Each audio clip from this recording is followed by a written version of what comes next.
It started like any other Thursday night at the logistics warehouse on the outskirts of Indianapolis. The building itself was nondescript, gray concrete walls with a few small windows high up that never let in enough light to make any difference. I'd been working the night shift for almost a year at that point, so I had a sense of the rhythms, the quiet, and the occasional weirdness that came with being the only people awake in a massive, mostly empty space. Night shifts always made the ordinary feel strange. The hum of fluorescent lights, the occasional beep of forklifts, the echo of your own footsteps bouncing off the high ceilings. Most nights were fine. Quiet, a little boring, but fine. But that night, something started that made me question everything I thought I knew about the warehouse. I was alone in my section, near the east loading dock. My coworker Jimmy had the office in the front, and he had taken a bathroom break about 20 minutes earlier. I had been stacking pallets, the sound of plastic straps snapping and cardboard cracking mixing with the low, constant buzz of the overhead lights. Around 2 a.m. I heard it, a scraping sound, faint at first, like metal against concrete. I froze. I thought maybe a forklift had turned on in another part of the warehouse, but that didn't make sense. There wasn't supposed to be anyone else on that side, and I could hear Jimmy's humming as he returned from the bathroom. I tried to convince myself it was nothing. Maybe some stray pallet rolling on the floor or a pipe expanding with the temperature. But then the scraping came again, louder this time, more deliberate. It sounded like claws, or maybe shoes, dragging across concrete. I walked cautiously toward the sound. The warehouse was enormous, and the darkness between the stacks of pallets was deep. My flashlight barely pierced it. I didn't see anything. The sound stopped. Just like that. My pulse was racing, and I could feel sweat forming on the back of my neck. I called Jimmy on the radio, just in case. "Jimmy, you still there?" Static. Then his voice, calm as always. "Yeah, man. Just doing a quick inventory on my side." I shook my head and laughed nervously. "Must be the old pipes then. Sorry. False alarm." He didn't respond further, probably not realizing I was serious. I returned to my section, trying to focus on my work. But that uneasy feeling stayed with me. Then the lights flickered. I swear, for a split second, it went completely dark. The kind of darkness that feels solid, like you could reach out and touch it. I froze. My flashlight illuminated a stack of pallets in front of me, and I thought I saw movement, like a shadow sliding between the gaps, but when I blinked, it was gone.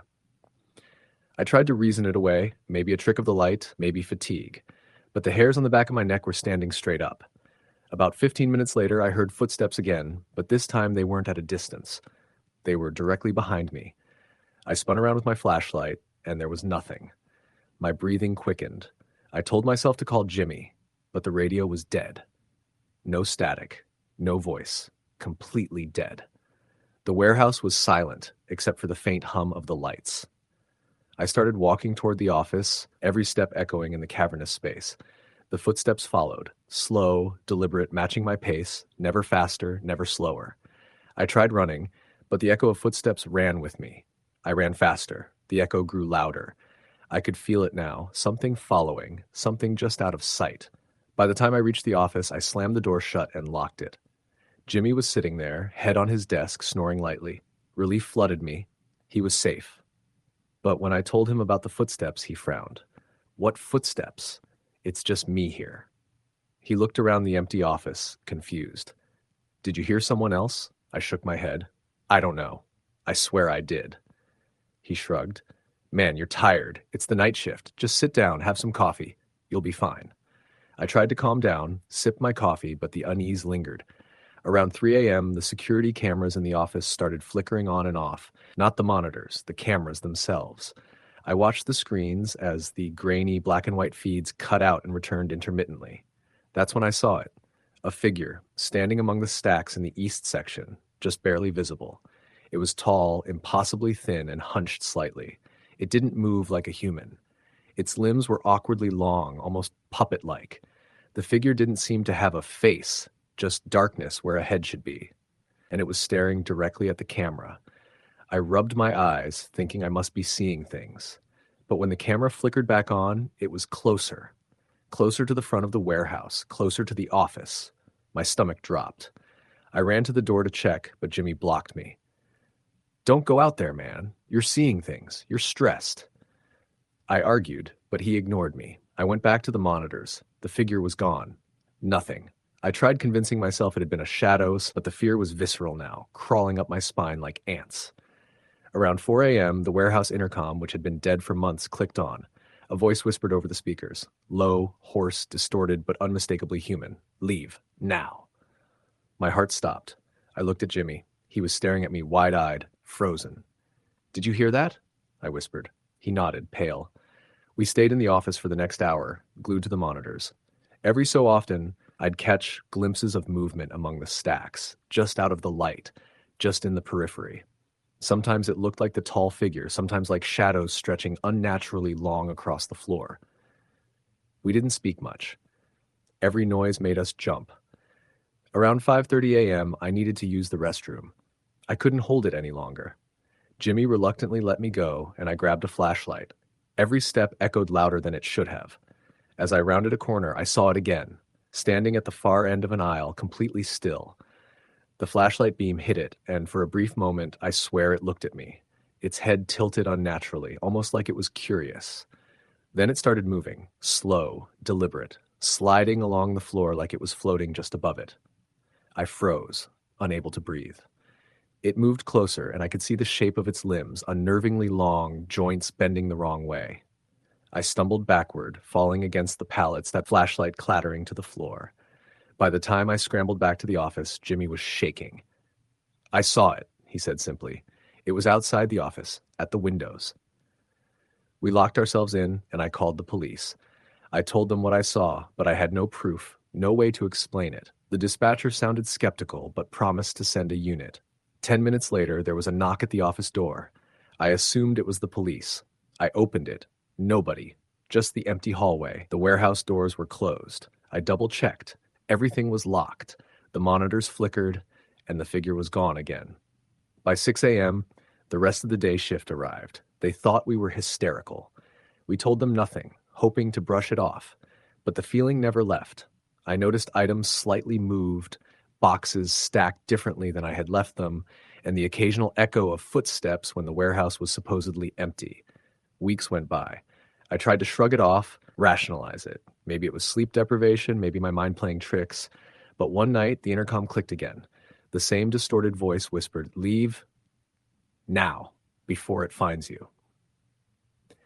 That's when I realized this wasn't my imagination. This wasn't fatigue. Something was in that warehouse, and it wasn't human. After that night, I started taking extra precautions. I always checked the security cameras. I never walked alone, and I kept a flashlight and a crowbar close. Sometimes, I'd catch glimpses of it, moving at impossible angles, disappearing behind pallets, or standing just outside a camera frame, watching. The employees who worked the night shift began reporting similar experiences. Footsteps, shadows, whispers. Some quit. Some never came back. One night, Jimmy and I stayed late together, doing inventory. Around 2 a.m., the temperature dropped suddenly, frost forming on the concrete floor near the east section. Our breath hung in the air like smoke. I swear I heard whispers, not from the intercom this time, but all around us. Low, garbled, incoherent, like 1,000 voices speaking just under the threshold of hearing. We huddled together, backs to each other, waiting. Then the lights went out completely. Absolute darkness. Our flashlights flickered and died simultaneously. Panic set in. I felt it before I saw it, cold, almost wet hands brushing against my shoulder. Jimmy screamed. I swung blindly with the crowbar, hitting nothing but air. The temperature continued to drop. We were shaking, teeth chattering, but we couldn't move toward the exit. It was like the warehouse itself was holding us in place. Suddenly, a figure emerged from the darkness. Tall, black, featureless, and humanoid, but impossibly thin, stretching far beyond normal human proportions. It didn't walk. It glided, its limbs bending in ways that made no sense. Its presence was suffocating, like the air itself was being squeezed out of my lungs. I screamed, and Jimmy screamed. My mind screamed, my body screamed, but we couldn't move fast enough. It stopped inches away from us, towering, watching. Then it tilted its head, and that voice, dry, hollow, rasping, filled the room. "You don't belong here." The lights snapped back on. The figure was gone. The temperature normalized. The cameras showed nothing unusual. Just two terrified men shaking in the middle of the warehouse. Jimmy and I didn't speak for a long time. After that, we never stayed late together. We avoided the east section entirely. I began documenting every incident, every shadow, every whisper, but no one wanted to believe us. I eventually left the night shift, unable to continue. The warehouse still operates at night. Employees report strange occurrences, objects moving, fleeting shadows, whispers over dead intercom lines, and every once in a while someone sees it, just for a moment, standing among the pallets, tall, thin, featureless, watching. I know it's still there, waiting, and I know one day it might not just watch. Story the end. It was just past midnight when I parked in the empty lot behind the hospital, the dull orange glow of the streetlights reflecting off the wet asphalt. The air was crisp and smelled faintly of ozone, the residue of an earlier storm. I'd been working night shifts for over 2 years now, but tonight felt different.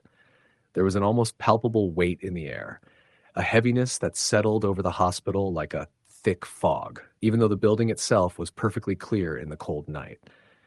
I grabbed my coat and bag, trying to shrug off the unease as I walked through the automatic doors that swished open to the warmth of the hospital lobby.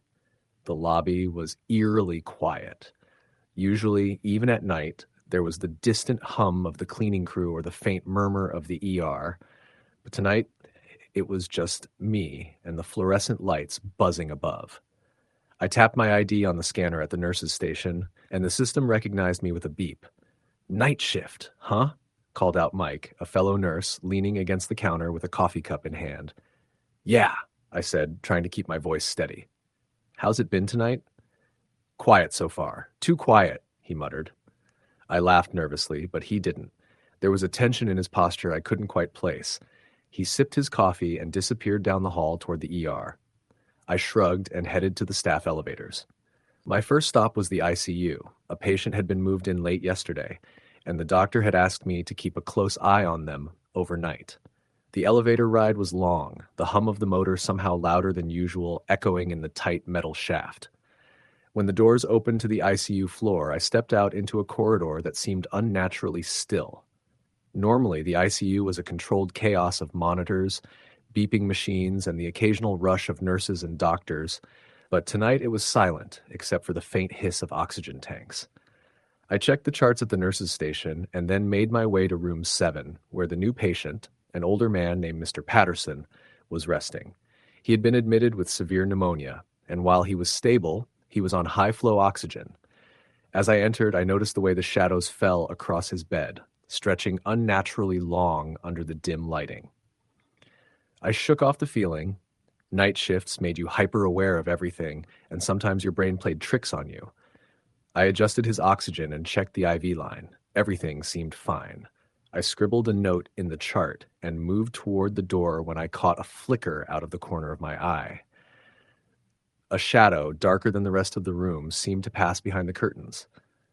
I froze, staring, and for a moment thought maybe it was a trick of the light. But then I saw it again, closer this time, moving toward the bed. "Mr. Patterson?" I called, trying to keep my voice steady. He stirred slightly, but didn't wake. I took a step forward, heart hammering, but when I looked again, the shadow was gone. I shook my head. "Get a grip," I muttered under my breath. "It's just shadows, just shadows." The rest of the night passed in a blur of routine checks and charting, but every now and then, I would catch a movement out of the corner of my eye, a figure standing just at the edge of the hallway, vanishing when I turned toward it. By 3 a.m., I was on my third cup of coffee and feeling the creeping exhaustion set in. It was during the 4 a.m. rounds that things really started to feel wrong. I was walking down the hall toward the east wing when I noticed the janitor, cleaning supplies in hand, standing perfectly still in the middle of the corridor. Normally, he was humming or whistling while working, but tonight he didn't even blink. "Hey, Dan," I said, trying to sound casual. "Everything okay?" He didn't answer. His head was tilted slightly, as if listening to something I couldn't hear. I frowned and stepped closer. That's when I noticed the stain on his uniform, a dark, wet smear spreading across the front. My stomach sank. "Dan?" I repeated, louder this time.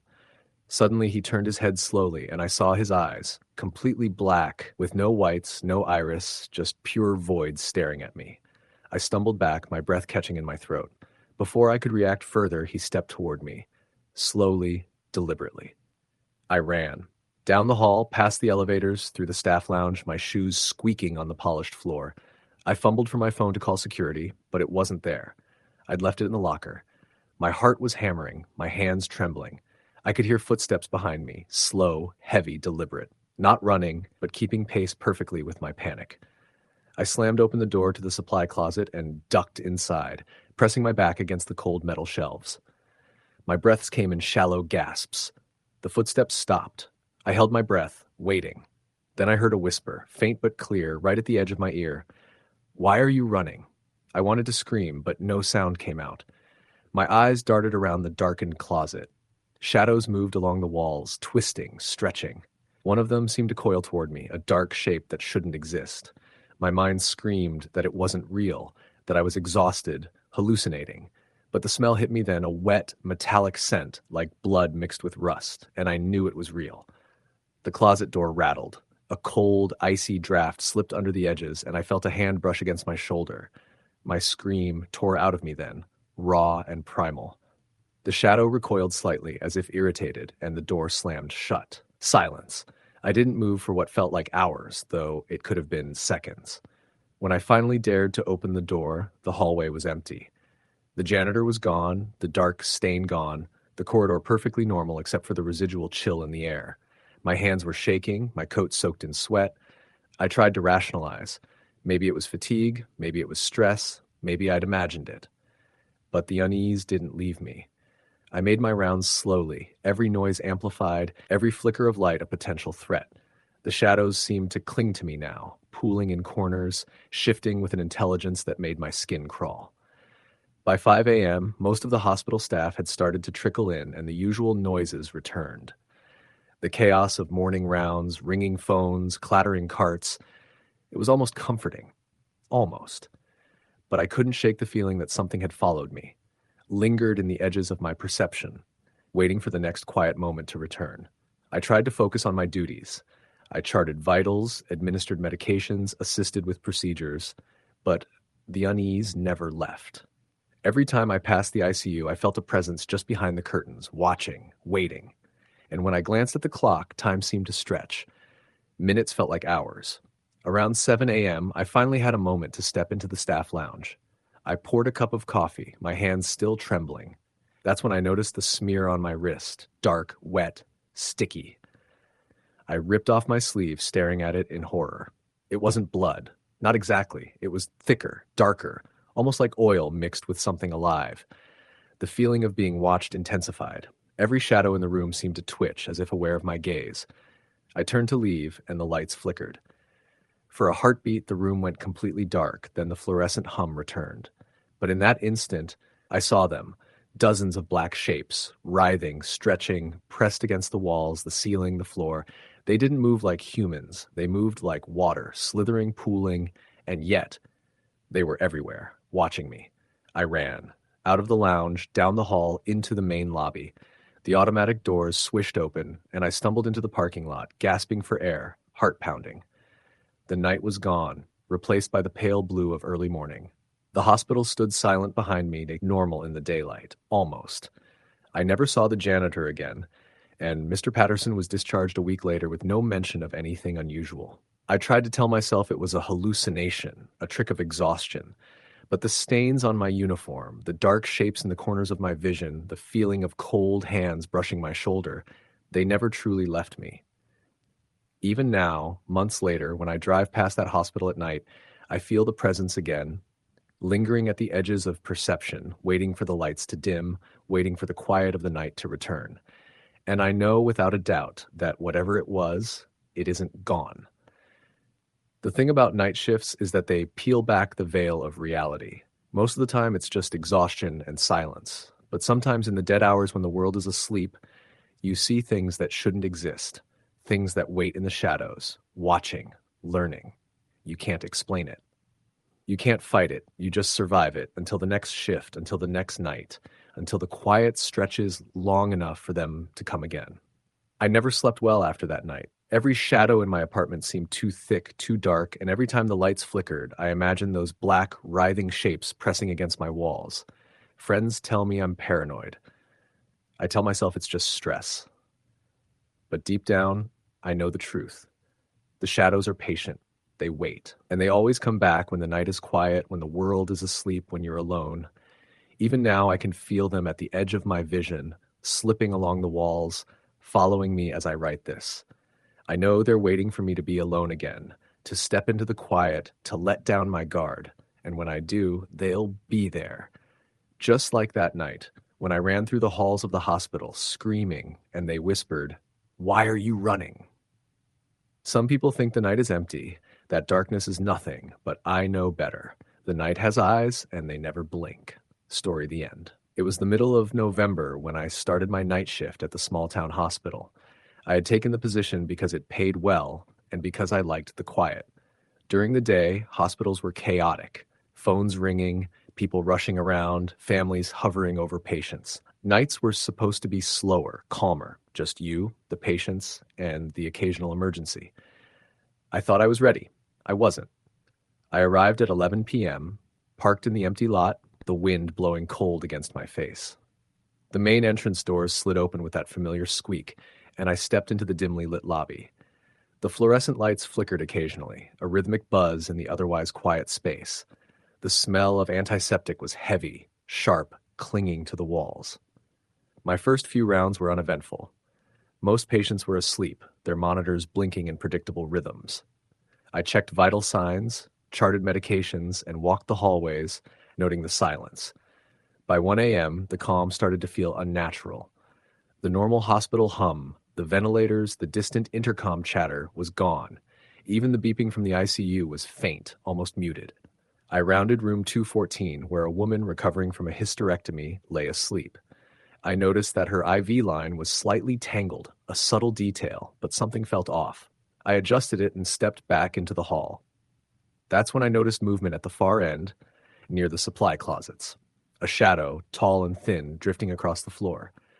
At first, I thought it was another nurse, but no one else was supposed to be on the floor yet. The shadow stopped abruptly, just at the edge of the light from the hall, and then I saw it.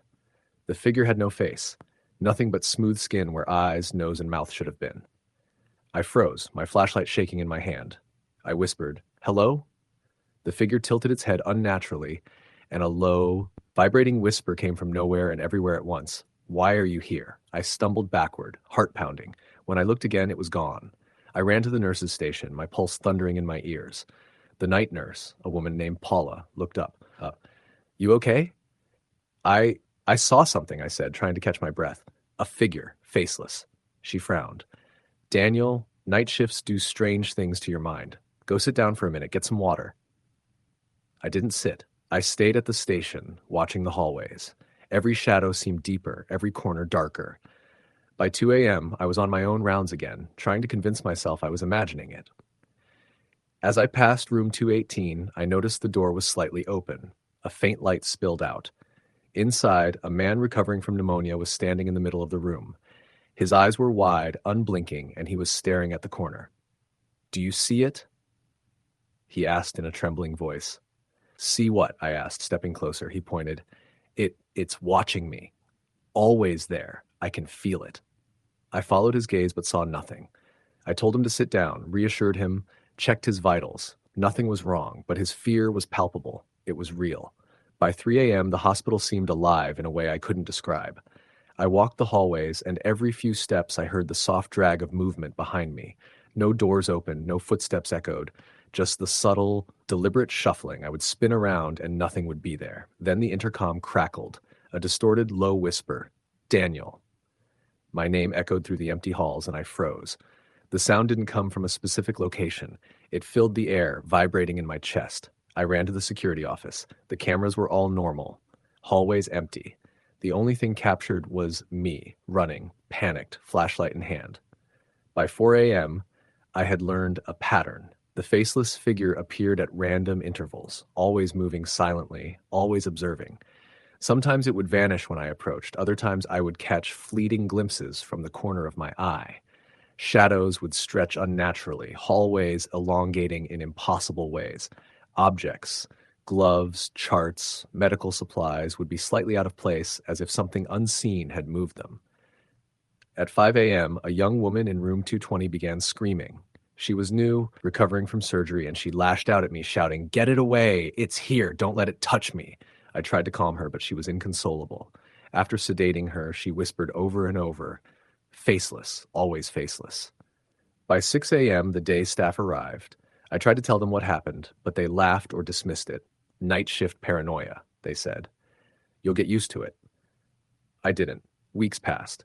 Each night, the hospital felt heavier. The faceless figure appeared sporadically, always in the corners, always gliding silently. Patients reported strange things: whispers in empty rooms, fleeting shadows, sensations of being watched. I documented them, but administration ignored it.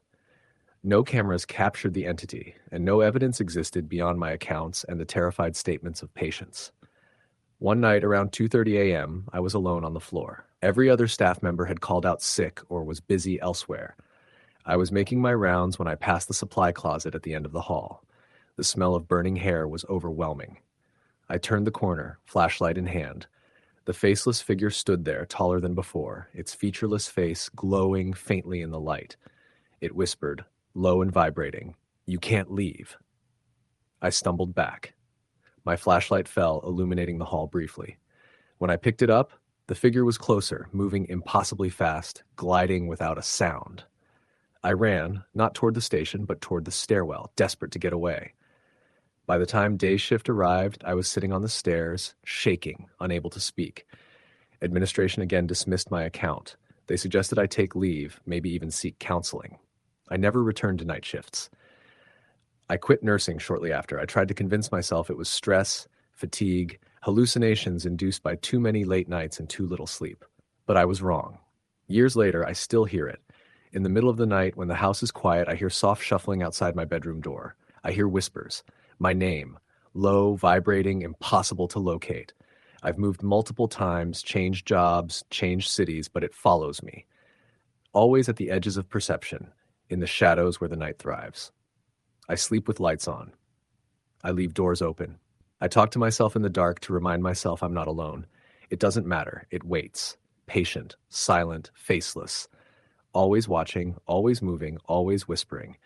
And I know, no matter where I go, that night shift horror never truly ends. Story the end. I started my shift at exactly 10:45 p.m., a few minutes early as usual, walking through the sliding glass doors of Greenfield Regional Hospital. I'd been working night security there for almost a year, mostly because it allowed me to earn money while finishing my degree in criminal psychology.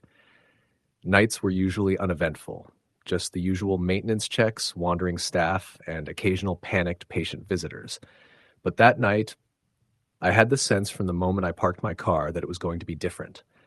The hospital sat on the edge of town, surrounded by dense woods on one side and a nearly empty highway on the other. At night, it was silent, except for the occasional hum of fluorescent lights and the distant beeping of medical machines. I carried my flashlight, radio, and a small notepad in my pocket as I walked through the lobby. The front desk was empty, the day staff long gone, leaving me as the only person on duty besides the nurses and a few cleaning staff. Around 11:15 p.m., I began my first rounds. The ER was calm, with only a handful of patients.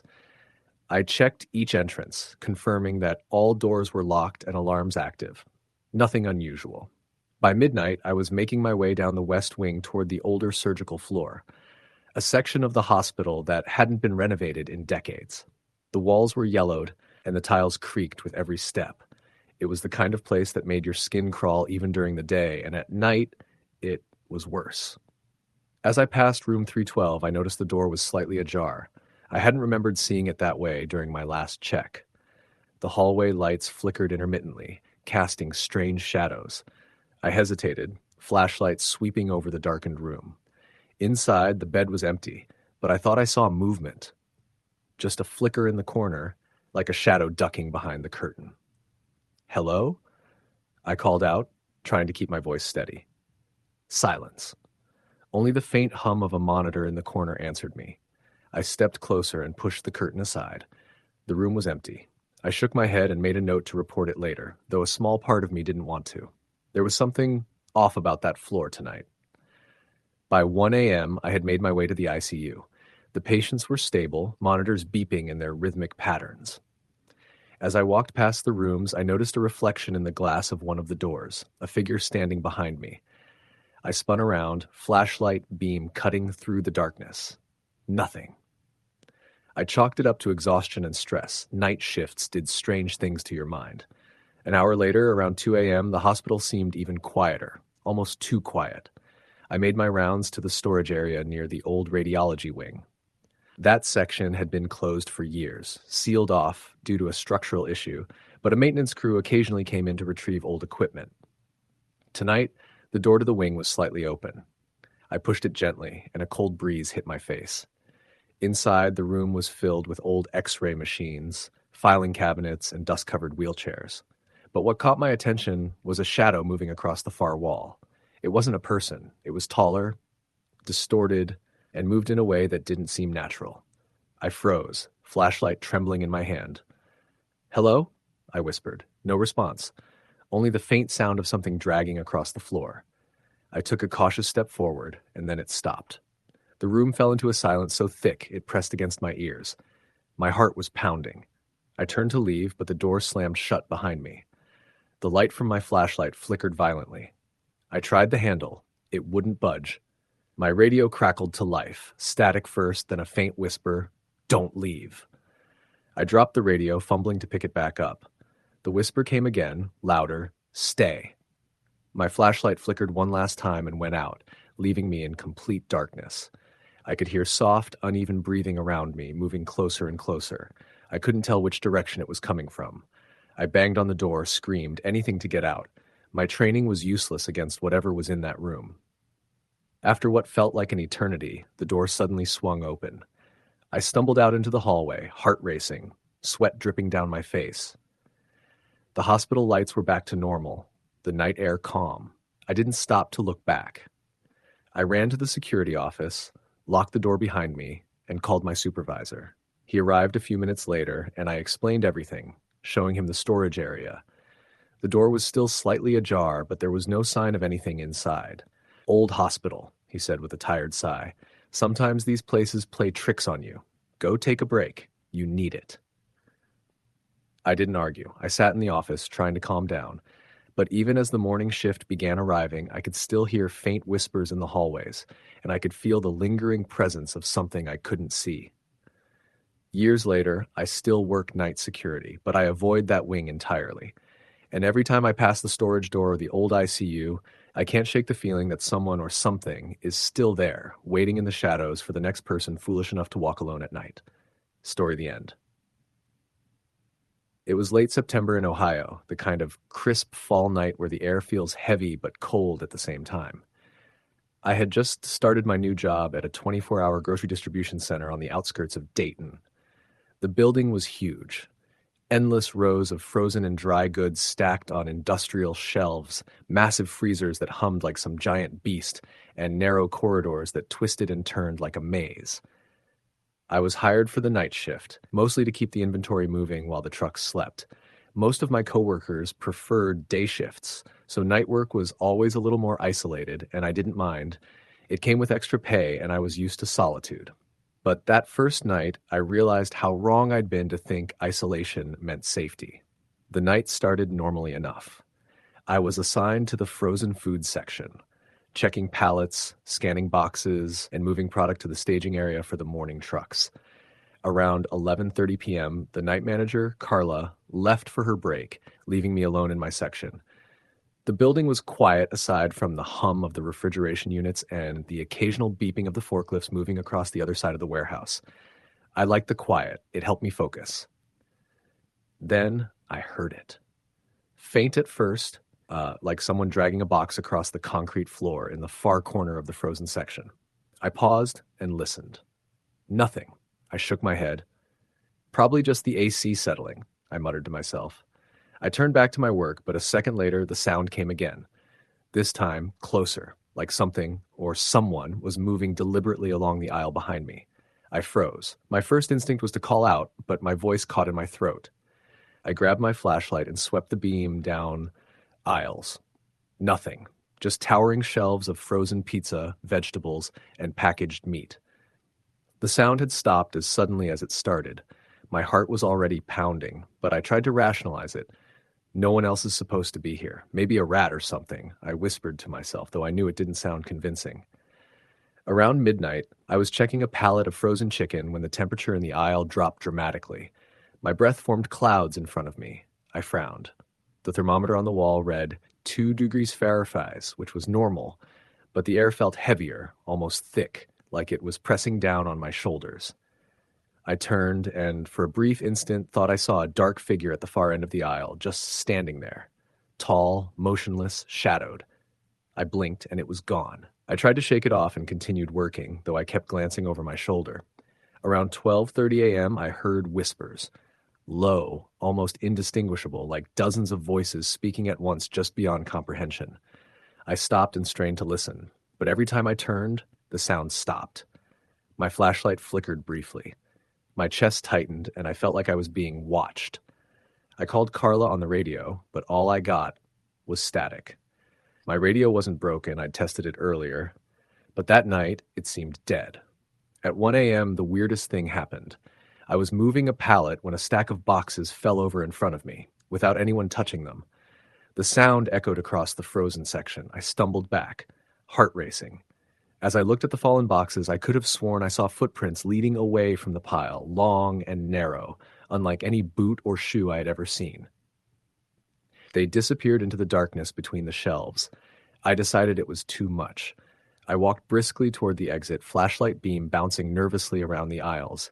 That's when I heard footsteps behind me, not on concrete, but on the metal shelving itself. I froze, and the sound paused. Then a whisper, dry and cracked, came from behind me.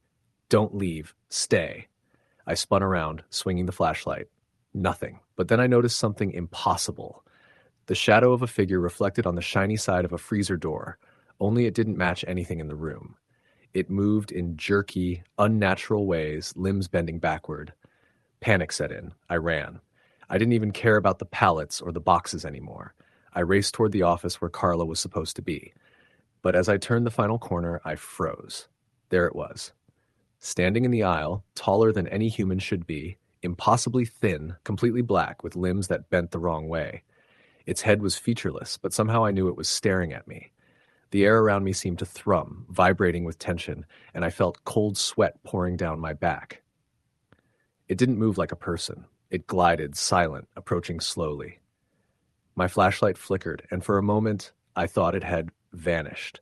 But the cold remained, and the sense of being watched intensified. I could hear whispers all around me, like the building itself was alive, warning me, taunting me. I made it to the office door, slammed it shut, and locked it. Carla was gone. She had finished her break. I tried calling the security line, but no one answered. The intercom, which hadn't worked in years, crackled to life. The same dry, rasping voice from the shadows whispered, "You shouldn't be here." I stumbled backward, tripping over a chair. My flashlight hit the wall and flickered out. Darkness enveloped me, thick and heavy. Minutes or hours, I don't know, passed. The whispers continued, overlapping, indecipherable, until finally the lights in the office snapped on. My flashlight worked again. I was alone. The building was silent. Everything was in its place. But the sense of being watched didn't leave. From that night on, the distribution center was never the same for me. I started keeping a detailed log of strange occurrences. Shadows moving independently, voices whispering in dead air, footsteps echoing down aisles with no one there, and objects inexplicably falling or shifting. Some nights I saw that same tall, thin figure gliding through the freezer section. I quit after 2 months. I couldn't handle it anymore. Even after I left, I kept hearing from friends who worked nights there. They spoke of seeing dark shapes, hearing voices, and feeling watched. Some quit suddenly. Some moved to day shifts permanently. The warehouse still runs 24 hours. Security cameras catch nothing unusual, yet employees still feel it. Something alive and impossible lurking among the frozen aisles, waiting. I never went back, but I can't forget the cold, the whispers, and that figure. Tall, featureless, impossible, that watched me silently from the shadows. I don't think it's gone. I don't think it ever will be. Story the end. It started like any other night shift. I was working at a small regional hospital in the Midwest, a place that had more history than staff liked to admit. The building had been standing since the 1960s, and with age came creaky floors, flickering lights, and an uncanny number of unexplained sounds. I'd been hired as a night nurse about 6 months ago, and by this point I thought I knew what to expect. Wrong. The night began normally. My first hour was spent charting and walking rounds, checking on post-op patients, and making sure the ER overflow was managed. The hospital was unusually quiet, even for 11 p.m., the kind of quiet that sets your skin on edge. I shrugged it off, attributing it to luck, and headed to the oncology wing. By midnight, things started to feel off. There was a smell in the hallway, something metallic and sour, like copper mixed with decay. I paused outside room 12, where a patient named Mrs. Hargrove was resting after a long chemotherapy session. She was old, frail, and prone to hallucinations, so I initially thought maybe the smell was coming from her, or perhaps I was imagining it. I entered the room and found her asleep, hooked up to her IV and oxygen. But then I noticed the shadows. They didn't behave like normal shadows. They pooled in corners, thicker than darkness should be, almost liquid in movement. I blinked, thinking my fatigue was playing tricks on me. But when I looked again, one of the shadows stretched toward her bed, curling around the frame like smoke. I stepped back, heart racing. "Mrs. Hargrove?" I said softly, shaking her shoulder. She stirred, but didn't wake. The shadow recoiled slightly, almost as if it had been exposed, then settled again, blending into the room. My hands were shaking as I checked her vitals, all normal. Yet I couldn't shake the feeling that something was in the room with her, something alive, waiting. By 1 a.m., I was making my way down the oncology wing. The hallway lights flickered as I walked, and I kept hearing faint tapping sounds behind me. Each time I turned, the corridor was empty. I chalked it up to the building settling, but the taps grew louder, more deliberate, like footsteps on the linoleum floor. I reached the nurse's station to grab a chart and froze. On the monitors, patient rooms were showing movement in their beds, even though they were empty. Chairs rocked slightly, IV lines swayed, and one of the monitors displayed a figure standing at the foot of a bed, a figure with no discernible features, just a dark silhouette. My pulse spiked. I rubbed my eyes and looked again. The figure was gone. Trying to steady myself, I continued rounds. By 2 a.m., the hospital seemed alive in a way I had never noticed. The old wing groaned with every footstep, and the walls seemed to whisper. I entered the radiology suite to check on some overnight imaging, and the smell was stronger here, stale blood mixed with something decayed. I winced, covering my nose, and noticed that the lights above me flickered in a pattern, almost like a warning. Then I heard it, a soft, dragging sound behind me. My stomach dropped. I turned, and the hallway was empty, but the sound continued, circling the rooms, that's echoing from the walls themselves. I felt my hair stand on end. Slowly, I edged toward the door, but the handle felt icy in my hand, impossibly cold. The dragging sound stopped, replaced by a whisper, low and sibilant. "Don't leave." I froze. My rational mind screamed at me to run, but I couldn't move. The air grew heavier, pressing in on me like a solid wall. Then I saw it. Reflected in the glass of the imaging machine, a figure standing behind me. Its face was featureless, just a void, and its hands were long and twisted. I spun around. Nothing. The room was empty. By 3 a.m., the hospital felt alive in a way that was malignant. Shadows shifted, and the corridors seemed to stretch impossibly, longer than they should have been. I walked through the ICU, and I could swear I saw figures kneeling beside patients, whispering into their ears. Machines beeped irregularly. Monitors flashed warnings that vanished the moment I looked. The worst moment came in the maternity ward. I was checking on a late-night admission, a young woman in labor. The room was quiet except for the rhythmic beeping of the monitors.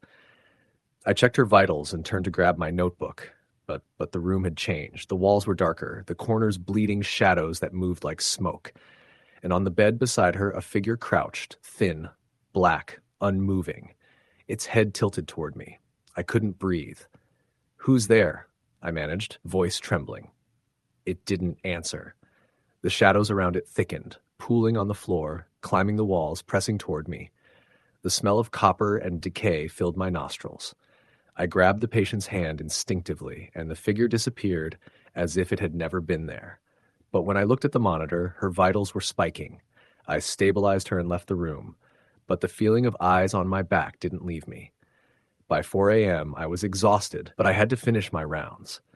Each hallway I walked felt like it stretched farther, the shadows pressing closer. I started hearing voices, soft, incoherent whispers that seemed to come from everywhere and nowhere. Some called my name, others warned me to leave. I pressed on, terrified, aware that whatever was in the hospital tonight was patient, and intelligent, watching me, testing me. When the first morning staff arrived around 6 a.m., the building returned to normal. Lights flickered back to steady hums, the shadows shrank to normal proportions, and the strange smells were gone.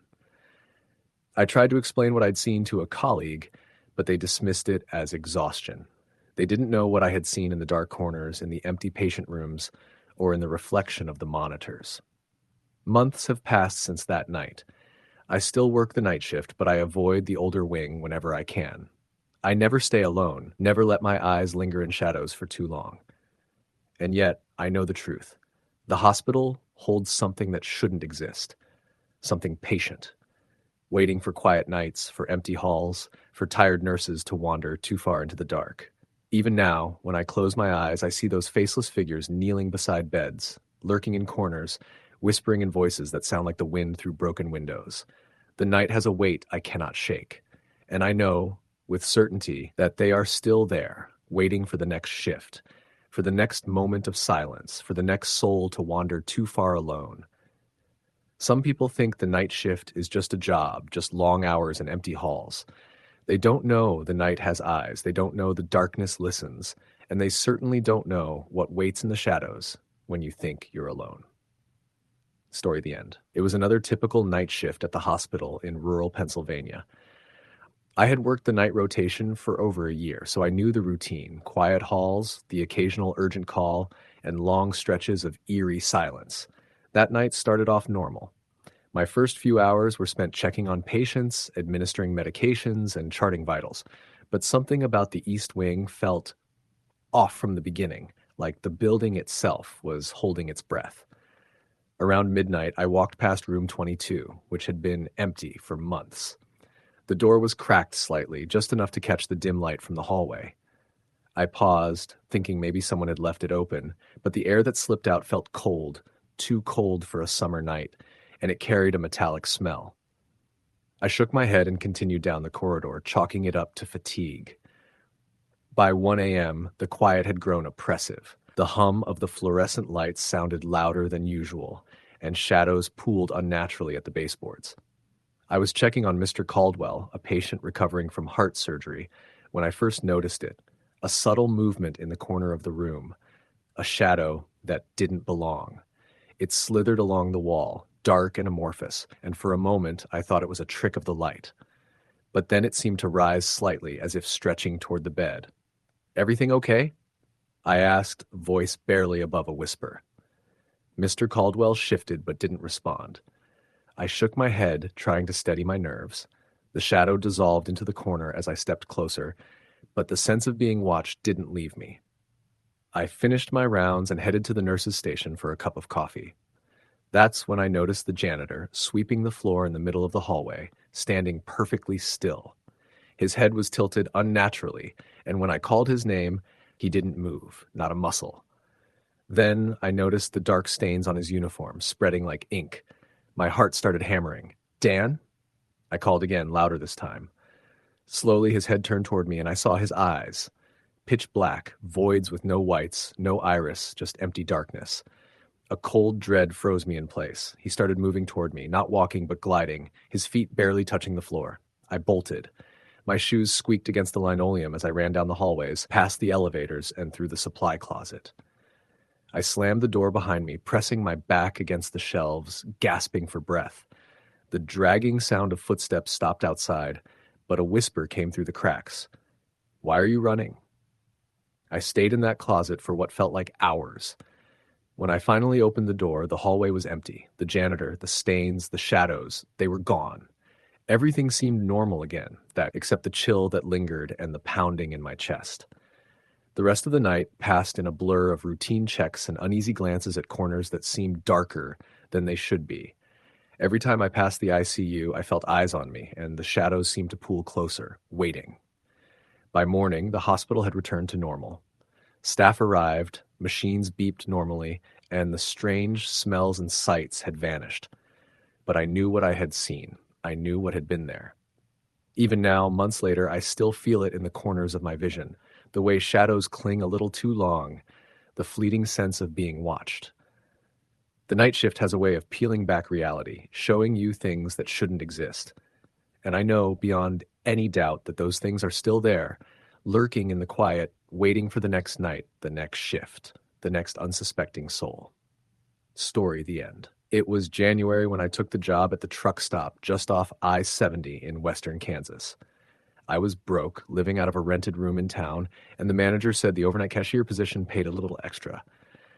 It was supposed to be easy: stock shelves, ring up the occasional driver, clean the coffee station. The place sat in a flat stretch of prairie, nothing but empty fields and black sky around it. At night, it felt like you were the only person left in the world. The first few nights went smoothly. I stocked the coolers, mopped the floors, and watched old reruns on the little TV behind the counter. A couple of truckers came in for coffee and gas, but mostly it was dead quiet. The lights over the pumps cast harsh white circles into the darkness, and the wind blew constantly, making the big glass doors rattle in their frames. By the end of my first week, I started noticing little things: a display of beef jerky knocked over when I knew I'd straightened it, the smell of something burnt, plastic or hair drifting in from nowhere, the bathroom door at the far end of the store creaking open on its own when no one had gone back there. One night around 1:30 a.m., I was restocking candy bars when I heard footsteps, slow, dragging, coming from the restroom hallway. "We're closed back there," I called, expecting some drunk straggler. No answer. I leaned around the end of the aisle. The hallway was empty, but the bathroom door stood open. The smell of burnt hair was strong now, acrid enough to sting my eyes. I grabbed the broom, about as much of a weapon as I had, and walked back, heart pounding. Halfway down the hall, the lights flickered. The door to the men's room swung shut with a heavy thud. "Sir?" I called, voice cracking. Something moved at the far end, tall, thin, a man-shaped silhouette standing perfectly still where the hall ended and the storage closet began. It didn't walk. It just glided forward, noiseless, and even in the dim light I could see it had no face. Smooth, pale skin stretched where features should have been. I backed up, whispering, "No, no, no." The figure tilted its head in a jerky, unnatural motion, and a low whisper seemed to vibrate right inside my skull. "Why are you here?" I dropped the broom and ran back to the counter. When I turned, the hallway was empty again. My hands were shaking so hard I spilled coffee all over the register. At 3 a.m., a trucker came in, a wiry guy with a Texas accent. He grabbed coffee and a sandwich. "You look like you've seen a ghost," he said, squinting at me. "Just tired," I muttered. He looked toward the bathroom hallway. "You got someone back there?" "No." He set his cup down slowly. "I just saw a man walk past the window. Tall guy, no face. Thought maybe you had one of them local weirdos." I nearly dropped his change. He left a few minutes later, muttering about bad vibes. I wanted to close up and leave, but the job needed me until 6 a.m. I tried to keep busy, but the sense of being watched grew stronger. Every time I looked at the security monitor, the hallway seemed darker, longer, like the camera was showing more space than actually existed. Around 4:15 a.m., I heard the door chime. I turned, but no one was there. The register flickered and went dark for a second. When it came back, every number on the display read 300. The clock on the wall also said 300. My phone said 4:15. I walked to the front doors and pressed my face against the glass. The pumps, the asphalt, even the highway beyond were gone, just blackness, as if the world had been erased. My breath fogged the glass and I whispered, "Please stop." Behind me, the voice came again, vibrating low and cold. "You can't leave." I spun. The faceless figure stood at the end of the candy aisle, closer now, taller. Its arms hung too long, fingers brushing the floor. It glided toward me, and the lights flickered wildly. I bolted for the back door. It wouldn't open. I ran for the restroom hallway, thinking of the emergency exit, but the hall stretched on and on like an endless tunnel. Every step echoed back at me, slower, heavier, as though someone or something was matching me step for step. Then it was right behind me. I could feel a cold pressure at my back, a whisper against my ear. Stay. I turned and there was nothing but black. When I opened my eyes again, I was sitting behind the counter, the morning sun streaming through the windows. A customer was asking if the coffee was fresh. It was 6:45 a.m. I quit the job that day. The manager called me crazy, said nothing showed up on the cameras except me running around like a lunatic. But I know what I saw. Even now, years later, in the middle of the night when everything is still, I hear the dragging footsteps. I smell the burnt hairs. My phone lights up with no caller ID, an oh caller and a whisper I can't quite make out. I don't work nights anymore. I don't stop at lonely gas stations after dark. But every time I'm alone under fluorescent lights with no one around, I feel it. Waiting, faceless, patient.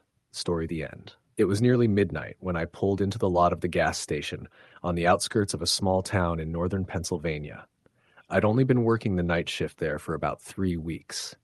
The place sat alone at the edge of a dark stretch of highway, surrounded by thick woods and a scattering of old farmhouses set far back from the road. The manager told me when I got hired that the graveyard shift was easy money. Just keep the coffee fresh, ring up the occasional traveler, and lock up at 6 a.m. when the morning shift arrived. But even from the first night, the stillness of the place felt different from anywhere else I'd worked.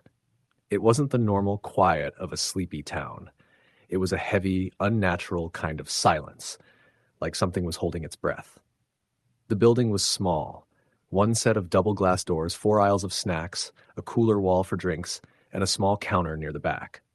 Outside, 2 gas pumps sat under a flickering canopy light that buzzed louder than the hum of the cooler fans inside. Behind the station stretched about 50 yards of cracked asphalt before the tree line swallowed everything.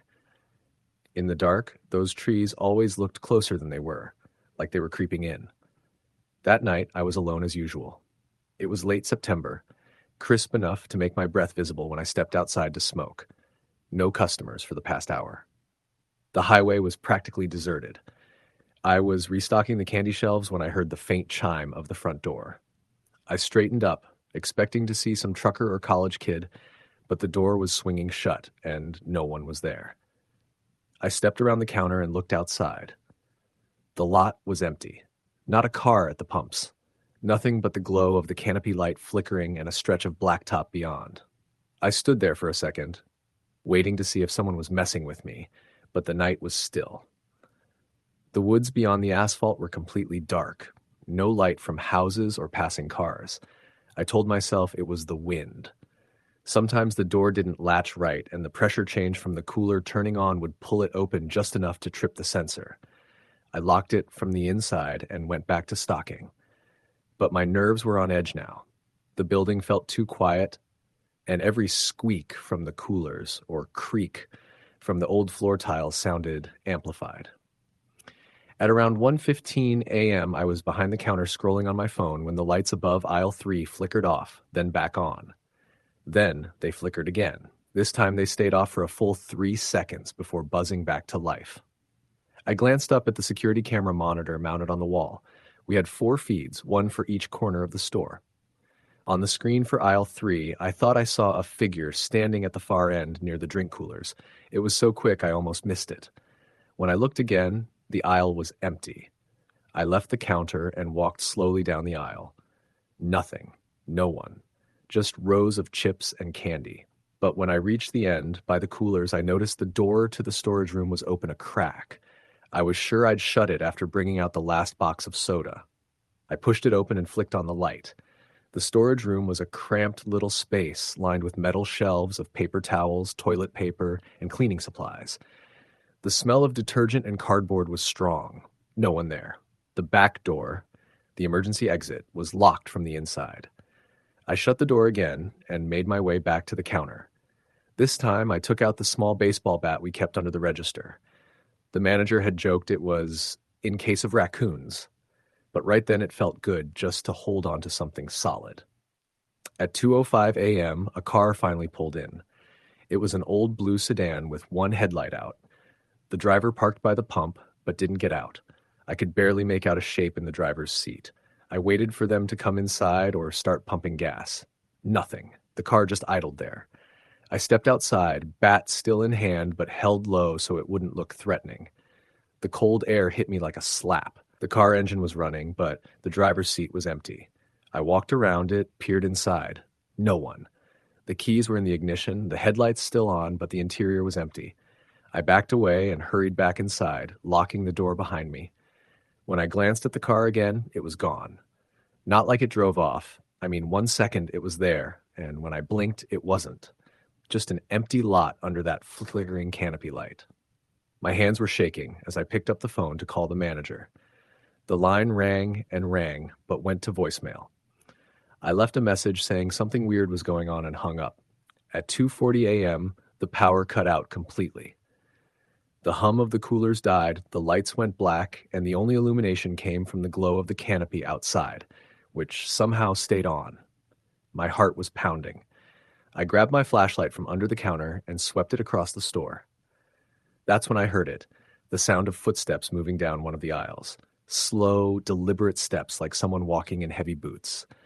The flashlight beam trembled in my hand as I aimed it down each row. Nothing, but the footsteps kept moving, circling, always just out of view. I shouted, "Who's there?" My voice cracked, no answer. The footsteps stopped. Then, from the far end of aisle 3, something stepped out into the open. It looked like a man at first, tall, broad-shouldered, but the way it moved was wrong. Its head was tilted at an unnatural angle, and its arms hung too long, swinging slightly like pendulums. The flashlight beam caught its face, and my stomach lurched. It wasn't a face at all, just a pale blur. No eyes, no mouth, nothing but skin stretched where features should be. I stumbled back behind the counter, fumbling for my phone. The thing began walking toward me, slow but steady, its arms swaying, its head tilting back and forth like it was trying to smell the air. I dialed 911 with shaking hands. The operator answered, but all I heard on the line was static, and a faint whispering, like someone talking too fast to understand. The thing was halfway down the aisle now. I dropped the phone and gripped the bat tighter. The power came back on all at once. The lights blazed, the coolers hummed, the monitors flickered back to life. I blinked against the brightness. The aisle was empty. The store was exactly as it had been before the outage. But on the monitor for the outside camera, I saw the blue sedan again, parked by the pump. This time there was someone in the driver's seat. They were staring directly at the camera, but their face was blank, just like the thing inside. I didn't even wait to see what happened next. I grabbed my jacket, left the register open, and ran out the back door, through the storage room, into the woods. I didn't stop running until I saw the glow of a farmhouse porch light in the distance. I pounded on the door until a confused older man opened it. He let me in when he saw how pale I was. He called the police for me. By the time they arrived and went back to the gas station, everything was normal. No strange car, no power outage, nothing out of place. But my bat was still behind the counter, and the emergency exit was still locked. I never went back to that job. The manager left me a voicemail the next day, furious that I'd abandoned the shift, but I didn't even listen to the whole thing. I moved out of that town within a week. Sometimes, when I'm driving at night on some empty highway, I'll see a flickering canopy light ahead and my stomach will drop. And every so often, in the corner of my eye, I swear I see a blue sedan with one headlight out, keeping pace with me until I blink and it's gone. Story, the end.